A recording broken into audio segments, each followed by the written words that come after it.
আমরা তাহলে আবার মাঠে নামি, জুলাইয়ের মতো আবার আমরা মাঠে নামবো। আবার মাঠে নেমে আমাদের জীবন বাঁচাইতে হবে। এই দেশের মানুষ আসলেই আওয়ামী লীগ এখন পর্যন্ত মানুষের ভালো যাচ্ছে না।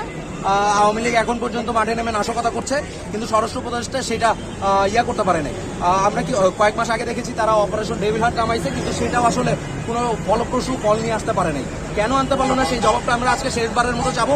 গতকাল যে উত্তরের ভেতরে আওয়ামী লীগ আবার নেমে মিছিল করার সুযোগ পেল, বাংলাদেশের কিছু কিছু জায়গায় আওয়ামী লীগ আবার নেমে মিছিল করার সুযোগ পাচ্ছে, কেন পাচ্ছে সেই প্রশ্নটা আমরা আবার স্বরাষ্ট্র উপদেষ্টার কাছে করব। পুলিশ কেন নিষ্ক্রিয় আছে সেটা নিয়ে তাকে প্রশ্ন করব। উনি যদি ওনার পক্ষ থেকে যদি কোনো সদুত্তর না আসে, তাহলে এটাই আমাদের থেকে লাস্ট আলটিমেটাম। আমরা আবার মাঠে নামতে বাধ্য হব। আমাদের জীবনটা আগে, আমার শহীদ ভাইদের বিচার কেন হচ্ছে না সেই জবাবটা উনি দিবেন। যদি তারা না করতে পারেন, কোনো সদুত্তর না দিতে পারেন, আমরা আমার শহীদ ভাইয়ের বিচারের জন্য আমরা নামবো, এই দেশবাসীর মঙ্গলের জন্য নামবো, আমাদের জীবন বাঁচানোর জন্য নামবো।